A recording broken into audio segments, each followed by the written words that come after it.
Surat 66 ayat 4. Ayat 5. Ayat 5. Itu tuh ceritanya, saya langsung ke ceritanya aja. Ceritanya kan waktu itu Nabi itu punya kebiasaan kalau habis asar sampai maghrib Nabi ngapain pertanyaannya? Apa sih yang dilakuin Nabi antara asar dengan maghrib? Ternyata kebiasaan Nabi di hari Jumat antara asar, bukan hari Jumat, di hari-hari biasa antara asar dengan maghrib itu adalah keliling ke rumah-rumah istrinya. Antara asar dengan maghrib itu waktu family time lah, keliling antara rumah-rumah istrinya. Kalau nggak habis dalam satu hari, besok dilanjutin. Nah hari itu Nabi datang ke rumah Maria yang dari Mesir itu, istri beliau yang dari Mesir, Maria Kiptiyah, dan lama di rumah Maria, nggak pindah-pindah gitu. Sementara Hafsah sama Aisyah udah nungguin Nabi di rumahnya Aisyah berdua, karena emang Hafsah sama Aisyah ini kan ngegeng banget ya berdua ya. Kayak soulmate banget lah, walaupun sama-sama istri Nabi, tapi mereka kayak fair, berdua tuh nggak ada masalah. Kalau yang dengan yang lain mereka cemburu. Nungguin di rumah Aisyah, Hafsah, Nabi di rumah siapa sih sekarang? Kata Hafsah, di rumah Maria.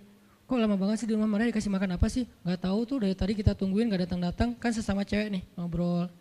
Lama gak datang-datang, menjelang maghrib Nabi baru datang. Aisyah udah agak bete nih, lama banget sih giliran di Maria aja datang lama, di rumah saya gak datang-datang. Begitu Nabi datang, tuh Nabi datang. Diam aja Aisyah sama Hafsah. Assalamualaikum. Waalaikumsalam. Kayak ngambek gitu kan. Kata Nabi, Aisyah kenapa? Hafsah kalian kenapa? Kata Aisyah, ya iyalah sedih. Kok di rumah Maria lama banget dikasih makan apa sih, enak ya? Kata Aisyah. Enggak makan apa-apa, cuma minum madu. Oh kata Hafsah, pantesan kok bau mulutnya gak enak. Pasti madunya gak benar tuh di sana tuh. Iya gak benar, jangan minum madu lagi kata Aisyah. Kata Nabi, ya udah mulai sekarang saya nggak akan minum madu lagi. Demi apa? Menyenangkan hati Aisyah.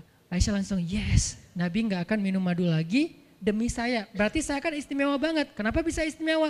Karena aslinya Nabi itu hobi banget minum madu. Kayak saya mungkin senang minum kopi. Tapi demi istri, mulai sekarang saya nggak akan ngopi lagi. Kan istri saya ngerasa, wah demi aku tuh dia nggak mau ngopi lagi. Kan keren kan? Akhirnya Aisyah ngomong ke istri-istri yang lain, kalian tahu nggak? Kata Aisyah, kayak ngomong di grup gitu kan. Tapi grupnya bukan grup WhatsApp, grup mereka gitu. Kalian tahu nggak? Nabi sekarang nggak akan minum madu lagi loh. Kenapa? Karena aku. Wah keren ya Aisyah, istimewa banget ya. Sampai Nabi rela nggak minum madu, padahal madu itu baik. Nabi senang juga demi Aisyah, ya demi aku gitu. Akhirnya Aisyah bahagia. Allah nggak ridho. Begitu Nabi ngomong kayak gitu, Allah turunkan ayat pertama surat At-Tahrim. Ya ayuhan Nabi. Jibril langsung turun, ya Rasulullah ada pesan. Ada pesan tuh dari Allah. Kata Rasulullah, pesan apa Jibril? Nih, ya ayuhan Nabi. Lima tuharrimu ma ahallallahu lak tabtaghi mardhata azwajik. Kenapa engkau mengharamkan apa yang Allah sudah halalkan bagimu? Hanya pengen menyenangkan hati istrimu, wahai Rasul? Astagfirullah, salah ngomong saya. Mengharamkan ya Allah halalkan. Astagfirullah ya Allah, mulai sekarang saya akan minum madu lagi. Astagfirullah maafin saya ya Allah. Jibril balik ke Allah kasih tahu Nabi akan minum madu lagi. Nabi ngomong ke istri-istrinya, ngumpulin semuanya kecuali Aisyah. Semuanya dikumpulin. Ada Hafsah di situ. Wah istri-istriku, maaf ya aku salah ngomong kemarin depan Aisyah. Sekarang aku akan meralat, mulai sekarang aku akan minum madu lagi di rumah-rumah kalian. Jadi kalau sore aku lagi datang, siapkanlah madu seperti biasanya. Terus istri-istri Nabi ngerasa, Masya Allah Nabi sekarang minum madu lagi demi kita, gitu kan ya. Kan antara mereka kan saling pengen nunjukin siapa yang paling istimewa kan. Demi kita sekarang Nabi udah minum madu lagi, Nabi sampai meralat kata-katanya. Akhirnya ternyata kalimat itu sama Hafsah disampaikan ke Aisyah. Kalau bahasa sosmed kita di capture, di forward. Kan bahaya banget kan. Disampaikan ke Aisyah, Aisyah tuh lihat Nabi sekarang minum madu lagi loh. Demi siapa coba? Demi kami. Aisyah, innalillah, jadi Nabi gini. Cuman Aisyah gak sampai ngomong kayak kita, dasar ya cowok dimana aja sama gitu. Itu mah kata-kata cewek sekarang ya. Kalau Aisyah kan elegan kan gak ngomong gitu. Akhirnya pas Nabi datang Aisyah diam. Aisyah diam, kata Nabi, Aisyah kenapa? Aisyah kenapa? Oh jadi gitu, di belakang ternyata sekarang minum madu lagi. Hah? Nabi langsung datangin sama Jibril. Rasulullah tahu gak kenapa mereka rame-rame sekarang? Siapa yang ngasih tahu nih ke Aisyah? Jibril ternyata jadi penengah, makanya jangan macam-macam deh sama Nabi. Ada Jibril, ada Allah kan, susah gitu membuat rahasia. Tahu nggak Rasulullah kenapa Aisyah ngambek? Kenapa wahai Jibril? Gara-gara Hafsah ngebocorin rahasia Nabi kepada Aisyah. Oh ini kerjaan Hafsah kata Nabi. Oke, Hafsah. Panggil nih Hafsah.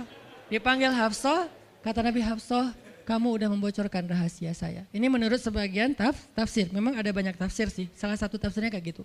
Hafsah, kamu udah membocorkan rahasia aku. Dan sekarang istri-istri pada ngambek. Istri yang lain juga ikut ngambek sekarang gara-gara Nabi kayak sekali minum madu, sekali nggak minum madu. Yang lain pada diam semuanya. Datang ke rumah Ummu Salamah. Assalamualaikum, Ummu Salamah, waalaikumsalam. Tadi kayak aku belum selesai jemuran, dah langsung pergi jemuran. Gak mau ngomong sama Nabi.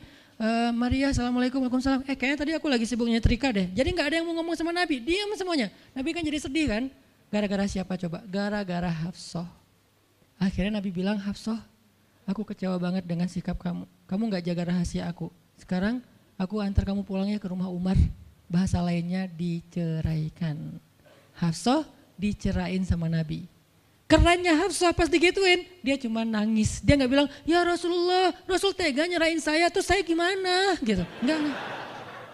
Rasulullah cuma masalah madu doang, cuma masalah capture dan saya forward doang kayak gitu langsung diceraikan. Tega banget sih Rasulullah. Rasulullah gak punya hati apa? Enggak. Hafsah tuh diam. Ini nih keajaiban diam yang lain ya. Diceraikan sama Nabi. Innalillah, astagfirullahaladzim. Hafsah yuk kita pulang ke rumah Umar. Iya ya Rasulullah, pulang aja. Baik banget nih Hafsah, soleha banget. Jadi by the way emang semua istri Nabi itu soleha, cuman namanya perempuan kadang-kadang muncul sifat dasarnya mereka cemburu, mereka sedih, mereka baper. Tapi itu manusiawi dan perempuan yang soleha pun merasakan hal itu. Hafsah pulang ke rumah Umar. Assalamualaikum, waalaikumsalam, dibuka sama Umar. Ya Rasulullah, Hafsah langsung masuk ke kamarnya. Ya Rasulullah, anak saya bikin salah apa? Pasti dia nyakitin Rasulullah ya. Maaf ya Rasulullah. Langsung Umar marah-marah. Hafsah, kamu ngapain sama Rasulullah? Hafsah diam aja. Dimarahin habis-habisan sama Umar. Umar tahu sendiri sayang banget kan sama Nabi. Ketika ada masalah antara Nabi dengan anaknya, pasti yang dimarahin anaknya, bukan Nabi. Nabi pulang, Hafsah diomelin sama Umar. Diam aja, nggak ngomong apa-apa. Diam. Akhirnya Jibril turun. Jibril turun, ya Rasulullah ada pesan dari Allah. Apa wahai Jibril? Di surat At-Tolak, surat putus. Kan At-Tolak itu artinya diputusin. Bahasa ini pesantrennya dicerai. Turun surat At-Tolak.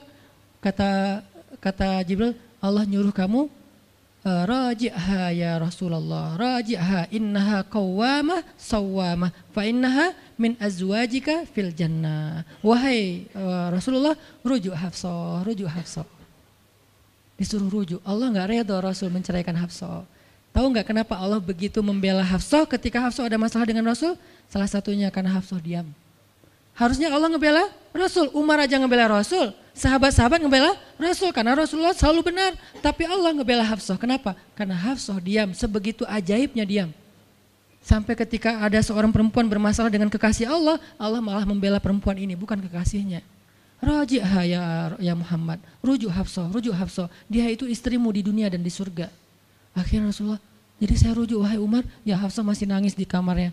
Balik lagi Rasulullah naik onta ke rumah Hafsah, assalamualaikum, waalaikumsalam. Ya Rasulullah, udah saya marahin tuh. Hafsah kata Umar, udah gak apa-apa Rasulullah, udah gak usah bersedih, udah saya marahin habis-habisan dia tuh. Kata Rasulullah, Umar, aku pengen ngomong sama Hafsah. Ya Rasulullah jangan, biar saya aja ngomong, dia emang gak bisa ketemu sama Rasul. Ya Umar, aku pengen ketemu sama istriku. Hah, istrimu? Hafsah itu Rasulullah, keluar lagi Hafsah. Soleha banget, lembut banget, keluar. Ada apa ya Rasul? Hafsah tuh gak marah-marah. Ada apa ya Rasul? Hafsah, aku pengen ngomong sama kamu. Umar diam bingung. Kata Rasulullah, Hafsah, aku ingin ajak kamu balikan. Romantis gak sih? Rasul pengen ngajak Hafsah balikan. Kok balikan sih Ustaz? Ya rujuk kan balikan. Rujuk artinya kembali ya balikan. Hafsah balikan yuk. Umar bingung, hah balikan? Hafsah, Allah yang nyuruh aku untuk merujuk kamu. Umar makin bingung, Hafsah kamu keren banget, sampai Allah belain kamu gitu. Kata Nabi, Hafsah, Allah turunkan ayat khusus tentang kamu di surat ini. Umar makin bingung, sampai turun ayat, Masya Allah, anakku ini subhanallah, Masya Allah gitu kan ya. Akhirnya, ya Rasulullah, Allah sampai turunkan ayat tentang masalah ini. Alhamdulillah, Hafsah sujud syukur, Hafsah nangis, Hafsah langsung meluk Rasul. Umar, aduh gimana nih, udah beres gitu. Hafsah dibawa pulang sama Rasul, boncengan berdua. Hafsah boncengan sama Rasul. Naiklah mereka, mobil mereka yang bermerek onta itu. Gimana cara pulangnya? di depan rumah Umar, Rasulullah langsung berlutut, langsung ngasih tangan buat Hafsah, Hafsah megang tangan Nabi, injak lutut Nabi, naik ke atas onta. Itu tuh romantis banget. Lalu Rasulullah bonceng Hafsah. Tadi kan cerita Hafsah dicerai sama Nabi itu kan heboh di grupnya istri-istri Nabi kan. Hafsah dicerai loh, Hafsah dicerai loh. Jangan-jangan kita juga dicerai. Soalnya Nabi udah gak mau ngomong sama kita. Astagfirullah, astagfirullah. Jadi grup Nabi, istri-istri Nabi itu pada khawatir kalau mereka juga sama nasibnya dengan Hafsah, pada bingung. Tapi tiba-tiba mereka ngelihat Hafsah pulang ke rumahnya dibonceng Nabi. Itu tuh langsung trending loh. Istri-istri Nabi, tahu nggak tuh Hafsah dirujuk sama Nabi sampai turun ayat di surat At-Talaq. Oh gitu. Wah Hafsah keren banget ya. Wah istri-istri Nabi pada cemburu pada Hafsah. Diturunkan Hafsah, yang lain pada ngintip Hafsah. Sampai masuk ke rumahnya, Nabi beres di rumah Hafsah, keluar masuk ke masjid, diam aja di masjid. Istri yang lain Nabi nggak mau ngomong. Aisyah, Ummu Salamah, Saudah, Maria, Sofia, siapa lagi? Yang Zainab bintu Jahsy, semuanya Nabi diamin, nggak mau diajak ngomong. Datang satu-satu, ya Rasulullah mau dibuatin minum apa? Astagfirullah, subhanallah. Datang lagi Aisyah, Rasulullah capek, subhanallah. Diam semuanya, nggak ada yang mau diajak ngomong sama Nabi. Udah mereka akhirnya pada pulang, bingung, nasib kita gimana ya? Tanya ke Hafsah yuk. Sekarang Hafsah jadi kayak selebritinya. Hafsah, pada datang ke rumah Hafsah. Hafsah bantuin kita dong. Sampai Aisyah aja yang tadinya kayak bisa dibilang kayak pemimpin istri-istri Nabi kan. Aisyah paling cerdas, paling disayang sama Nabi. Sekarang Aisyah diam-diam ngomong, Hafsah bantuin dong. Kita nih lagi digantung sama Nabi. Kata Hafsah. Hafsah sekarang kan kayak lagi di atas angin gitu. Kalian sih nyakitin Rasul, cie. Hafsah tuh kayak wah lagi masa-masanya Hafsah gitu kan. Hafsah gimana dong? Ya udah ngomong aja langsung sendiri. Rasulullah nggak mau ngomong sama kita. Ya udah coba minta tolong ke ayah kamu Aisyah, kan ayah kamu dekat sama Rasulullah. Akhirnya ngundang Abu Bakar. Ya Abu Bakar, baca deh tafsir dari ayat-ayat ini. Abu Bakar datang, ayah tolongin kami dong. Kenapa? Kami tuh dianggurin sama Nabi, didiamin, digantung udah seminggu lebih. Jangan-jangan kami juga dicerai kayak Hafsah. Kalau Hafsah dicerai tapi udah dirujuk, kami gimana nasibnya? Akhirnya ya udah biar aku yang ngomong sama Rasul. Datanglah Abu Bakar ke masjid. Rasul lagi zikir. Ya Rasulullah, itu istri-istrimu ngutus saya, subhanallah. Ya Rasulullah, Masya Allah. Ya Rasulullah, la ilaha illallah. Abu Bakar aja Rasul gak mau ngomong sama dia. Padahal Abu Bakar itu udah paling akrab sama Nabi. Abu Bakar diam, gak bisa diajak ngomong nih. Abu Bakar balik lagi ke rumah istri-istri Nabi. Kata istri-istri Nabi, gimana Abu Bakar? Astagfirullah, innalillah, gimana kalau Abu Bakar aja gak bisa, gimana yang lain? Terus akhirnya datang lagi ke Hafsah, Hafsah bantuin dong, kita udah nggak jelas nasibnya nih. Kata Hafsah, ya udah aku minta tolong ayahku ya. Hafsah masih kayak nggak mau langsung ke dia gitu. Ya udah aku minta tolong ayahku ya, panggillah Umar. Ayah bantuin mereka dong, nasib mereka sekarang lagi terkatung-katung gitu. Umar marah, kalian sih. Nah, tadi kan yang diomelin Hafsah kan, sekarang diomelin semua istri Nabi diomelin sama Umar. Dan salah satu kalimat omelannya Umar, itu tuh kerennya Umar sampai di-repost sama Allah. Coba. Ada nggak manusia yang kata-katanya di-repost Allah? Nggak ada, cuman Umar. 2 kali kata-kata Umar di-repost oleh Allah. Arti di-repost apa? Ditayang ulang di Al-Quran. Kan repost itu berarti tayang ulang kan? Di-capture, langsung di-copy, paste, langsung ditayangin. Itu tuh kata-kata cuman Umar yang pernah digituin sama Allah. Kata-kata Umar apa? Ayat ke-5. Kata Umar, kalau kalian gak minta maaf sama Nabi, Allah bisa aja mentalak kalian, menceraikan kalian dari Nabi, lalu menggantikan untuk Nabi istri yang lebih solehah, lebih hafizah, lebih bertaubat, lebih baik, lebih cantik, lebih perawan daripada kalian. Itu tuh kata Umar yang ada di ayat ke-5. Jadi bisa dibilang ayat ke-5 adalah ayat repostnya kata-kata Umar, saking kerennya Umar. Sampai Nabi pernah bilang kalau ada Nabi setelah aku, Umar lah orangnya, cuman gak ada Nabi setelah aku. Jadi kalau ada orang yang benci sama Umar, saya heran, dia baca sirah apa? Karena Umar itu keren banget, Abu Bakar itu keren banget. Kalau kita baca sirah mereka dahsyat tuh. Dan kalau ada yang bilang Umar sama Ali itu gak akur, aneh juga. Karena Ali memberi nama anaknya, yang pertama Abu Bakar, yang kedua Umar, yang ketiga Utsman. Ketika ditanya sama Umar, ya Abul Hasan kamu memberi nama mereka dengan nama-nama kami, kenapa? Kata Ali, aku berharap mereka jadi orang soleh seperti kalian. Terus gimana caranya? Ali ngasih nama Umar sementara dia benci sama Umar, gak mungkin dia benci. Masa ngasih nama orang yang dibenci kan? Dek namanya siapa? Namrud. Kok Namrud sih? Kan ayah saya benci banget sama Namrud. Datang lagi dia namanya siapa? Iblis. Kok iblis sih gitu kan ya? Gak mungkin lah ngasih nama anak pasti karena sayang. Kayak saya ngasih nama Aisyah, Maryam, Mutia, Yahya, Ertugrul itu karena memang saya ngefans dan ngidolain banget dengan nama-nama ini. Yahya, Ayyash, tiga tokoh di situ. Nabi Yahya, Ayyash sahabat Nabi, dan Yahya Ayyash mujahid Palestina. Jadi 3 tokoh sekaligus. Nabi Yahya saya ngidolain banget supaya Yahya jadi anak kecil yang seperti Nabi Yahya menghafal Quran. Kedua, Ayyash itu sahabat Nabi Muhammad. Kemudian yang ketiga, Yahya Ayyash sekaligus itu nama mujahid Palestina yang paling pintar ngerakit banyak senjata-senjata untuk ngelawan Israel. Dan dia dibunuh sama Israel, saking Israel benci sama Yahya Ayyash. Untuk membunuh Yahya Ayyash mereka ngebom 1 blok untuk membunuh Yahya Ayyash dan mudah-mudahan dia syahid dalam dalam kejadian itu. Artinya saya ngefans gitu. Ali juga kayak gitu. Balik lagi ke cerita tadi, akhirnya ngundang Umar. Umar datang ke Rasulullah. Ya Rasul, saya diutus istri-istrimu. Subhanallah, subhanallah. Ya Rasul, bicara dong, kasihan mereka kayak digantung. Ya Rasul, apakah engkau menceraikan mereka semua? Baru Rasulullah ngeliat ke arah Umar. Rasulullah tersenyum. Rasulullah bilang, enggak wahai Umar. Allahu Akbar, kata Umar. Dia langsung takbir, Allahu Akbar. Istri-istri Nabi dengar suara takbirnya Umar, itu pertanda, kode, berarti berita gembira. Istri-istri Nabi juga Allahu Akbar, rame gitu kan. Umar masuk ke rumah istri Nabi, wah Umar, Busyra ya Umar, Busyra berita gembira, wahai Umar, ya berita gembira, kalian tidak diceraikan oleh Nabi. Tapi jangan macam-macam lagi ya. Ya Umar, ya. Akhirnya sujud syukur semuanya. Beres sujud syukur, mereka bilang, kita masak-masak yuk untuk Rasul yuk, syukuran. Di rumah siapa? Ya di rumah Hafsah lah. Akhirnya mereka masak-masak di rumah Hafsah. Pas sudah beres masak-masak, mereka ngundang Nabi untuk pulang. Tapi yang berani ngomong sama Nabi cuman Hafsah. Hafsah, kita udah beres masak nih. Minta dong Nabi pulang ke rumah. Ya udah tenang, biar aku yang minta. Hafsah datang, ya Rasulullah, kami masak-masak loh untuk Rasul, yuk pulang yuk. Ya Hafsah, udah beres Nabi zikir, sujud, beliau balik sama Hafsah. Sampai ke rumah Nabi, tenang, udah selesai lah urusannya. Apa yang terjadi setelah itu Ustadz? Udah gak ada riwayatnya, jadi gak bisa diriwayatin. Pokoknya beres itu mereka pun hidup bahagia selamanya. Apa pelajarannya di sini?